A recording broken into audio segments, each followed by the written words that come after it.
Hi, everybody. It's Helen Panos, Dynamis Learning Academy, a K through 12 tutoring business. We help children reach their potential.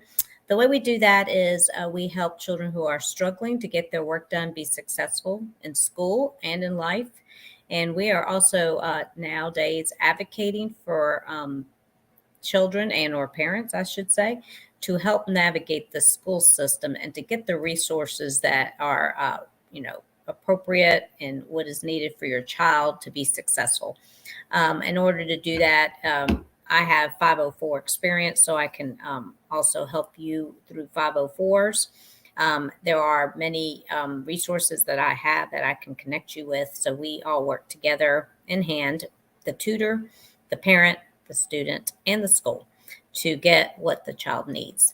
And today we're going to talk about it's only 3 weeks left of the school semester. Yes, 3 weeks. Can you believe it? After today, kids are ending up pretty much today until Thanksgiving break is over, and then they're back on the 28th. When the 28th comes around, then there's actually just pretty much 3 weeks left of the semester. And what I'm seeing is a lot of people are calling because kids are struggling. And to be honest, that struggle probably just didn't occur. It's probably been going on. So I just want to encourage you to do some things here. Maybe today it's 2 o'clock already, and you can reach out to a teacher even this afternoon and see if they will respond. But number one is take initiative. Your child should take initiative depending on how old they are. If they're a high schooler, they can do this themselves. Take the initiative and communicate with teachers to figure out what can be done if you don't have the grade that you want. Not necessarily just a failing grade, but if it's a C, and you're trying to get a B, and that's what you wanted, that was the goal for the semester, then reach out to the teacher. Go ahead and do it even today. They may respond, even though we're going into a holiday, but you may get a response this afternoon. And go ahead and make contact with her, even if he or she doesn't get back with you until the 28th. You can also sit down and think about make a list of missing assignments that you have, students, and work every day to get those done. If it seems overwhelming, ask an adult to help you so that you can figure out a schedule to knock that out.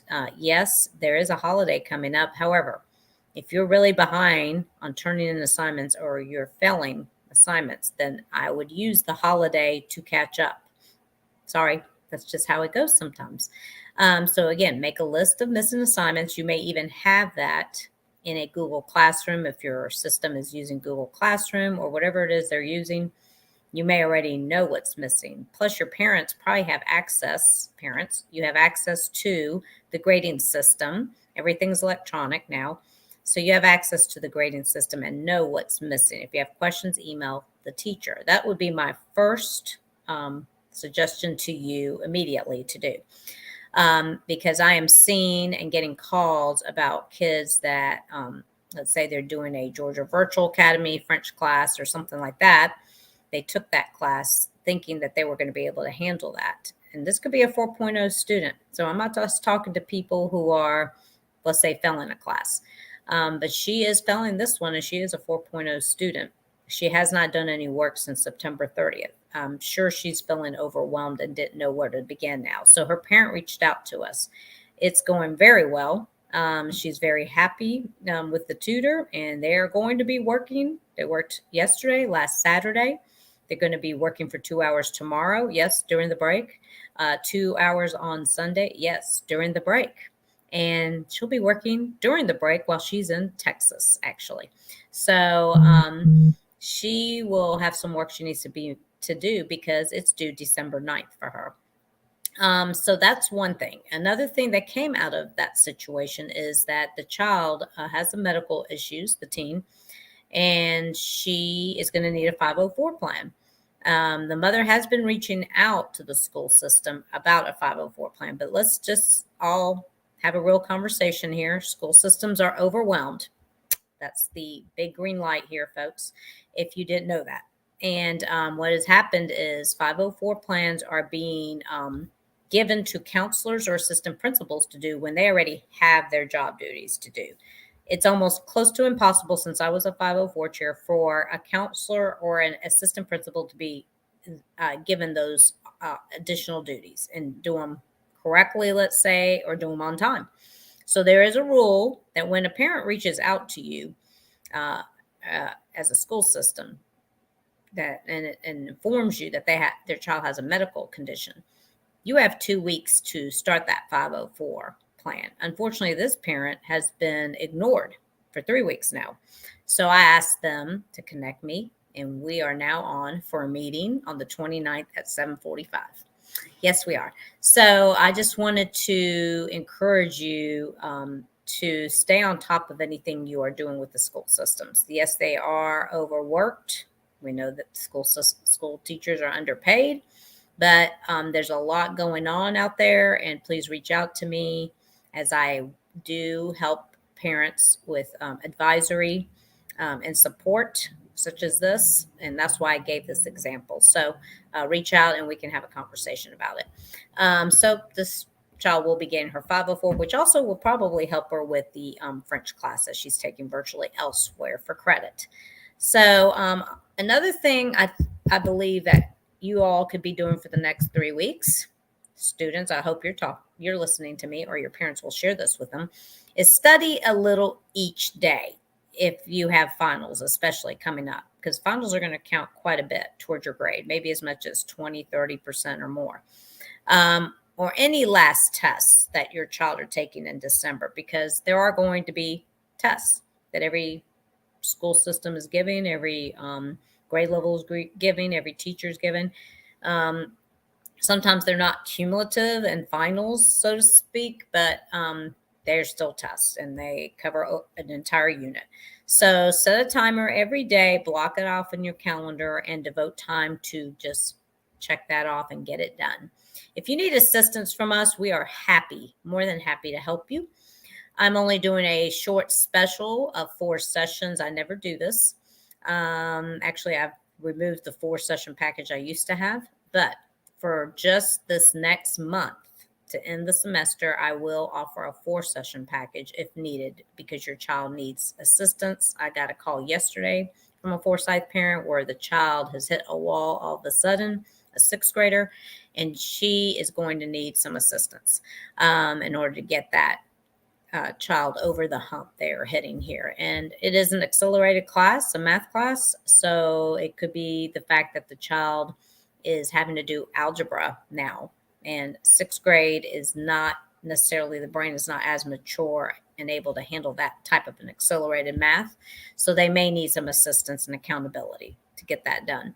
So reach out to us, my number, and I will put it here on the screen so you know how to contact me, is 770-282-9931, or you can reach out through email at helen@dynamuslearningacademy.com. It's spelled for you there at the bottom of the screen.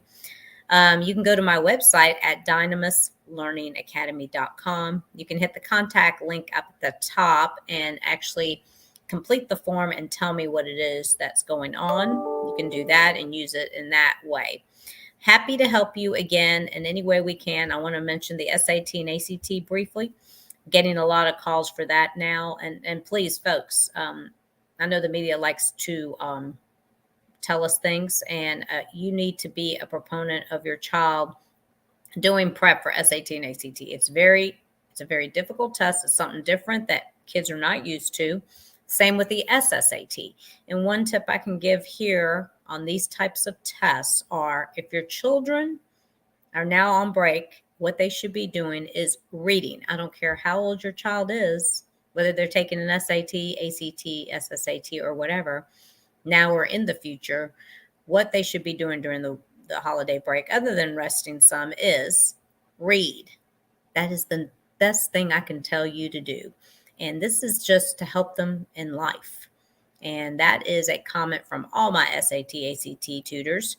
And developing vocabulary right when you're about to take one of these types of 3-hour tests is not ideal. The vocabulary needs to be done way before you take a test that takes you quite a long time to take. So building up vocabulary is huge. So when your child is reading, they should have a highlighter and highlight the words they do not understand. And then in the margin, if they don't have a problem writing in their book, they need to probably look up the word when they're done with that chapter. Go back, look at those words that they highlighted that they don't know, write in the margins what the definition of the word is, or at the bottom of the page, the top of the page, or just start a separate Google Doc. They can look it up there, copy, paste it. Then they can start a list of words, unknown words that they did not know, and they can start knowing them. So I want to definitely encourage that children read and read for vocabulary build up, let's say, for future tests they're going to be taking that involves exactly that. So please do that from now, whether they're in fifth grade, fourth grade, third grade, it doesn't matter. The younger, the better, to start that habit of building up the vocabulary, because they will see reading segments in all these types of tests that they're going to be taking in the future. All right. Have a great Thanksgiving, everybody, and we will see you after the holidays. Take care. Bye for now. Enjoy your family.